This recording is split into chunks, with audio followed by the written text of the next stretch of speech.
Congress party అధిష్టానం ఇన్ఛార్జిగా బాధ్యతలు అప్పచెప్పింది కాబట్టి నేనే రివ్యూ మీటింగ్ వస్తానని చెప్పి ముఖ్యమంత్రి రేవంత్ రెడ్డి గారు మా సహచర కాంగ్రెస్ పార్టీ ఎమ్మెల్యేలము మా భువనగిరి పార్లమెంటు అసెంబ్లీలోని కోఆర్డినేటర్లు అందరితో కలిపి మా ఇంటికి వచ్చి స్వయంగా రివ్యూ మీటింగ్ తీసుకోవడం జరిగింది.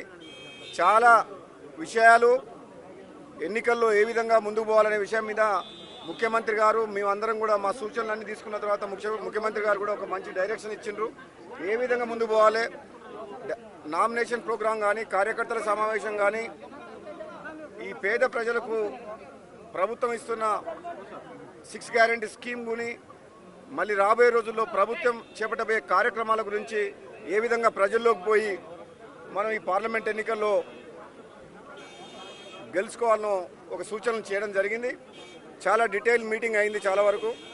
నిజంగా ఈరోజు ఒక యువకుడు గత 20 సంవత్సరాలుగా యూత్ కాంగ్రెస్లో కాంగ్రెస్ పార్టీకి ఎన్ఎస్యూ యూత్ కాంగ్రెస్ నుంచి కాంగ్రెస్ పార్టీ వైస్ ప్రెసిడెంట్గా ఎన్నో సేవలు చేసిన చామల కిరణ్ కుమార్ రెడ్డి గారికి అధిష్టానం టికెట్ ఇచ్చిన తర్వాత చాలామంది యువకులు మా భువనగిరి పార్లమెంట్ నియోజకవర్గంలో స్వచ్ఛందంగా కూడా మేము కాంగ్రెస్ పార్టీలో చేరతామని కూడా ఎంతోమంది యువకులు వస్తుండ్రు. ఈరోజు తప్పకుండా మేము మా సహచర ఎమ్మెల్యేలు మా విప్ గారు ఐలయ్య గారు ఇక్కడ ఉన్నారు, మేమందరం కూడా ఒక్క తాటి మీదకి వచ్చేసి ఈ పార్లమెంట్ ఎన్నికల్లో భువనగిరి పార్లమెంట్ నియోజకవర్గాన్ని 2 లక్షల మెజార్టీకి తగ్గకుండా గెలిపించుకోవాలని చెప్పి ఈరోజు నిర్ణయం తీసుకోవడం జరిగింది.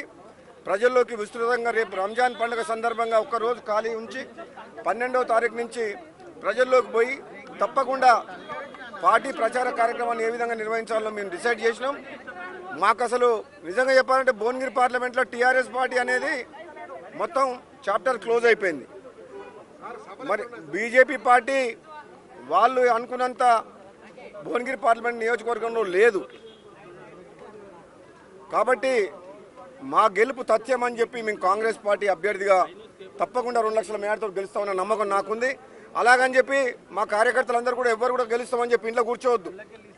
రాత్రి పగలు 24 గంటలు మే 13 పోలింగ్ అయ్యేంత వరకు కూడా కాంగ్రెస్ పార్టీ కార్యకర్తలు భువనగిరి పార్లమెంటులోని ప్రతి నియోజకవర్గంలో మనము ఒక ఓవర్ కాన్ఫిడెన్స్ తోటి పోకుండా ఒక పెద్ద మెజార్టీతో గెలవాలన్న లక్ష్యంతో ముందుకు పోవాలని చెప్పి కార్యకర్తలందరూ కూడా తెలియజేస్తున్నా.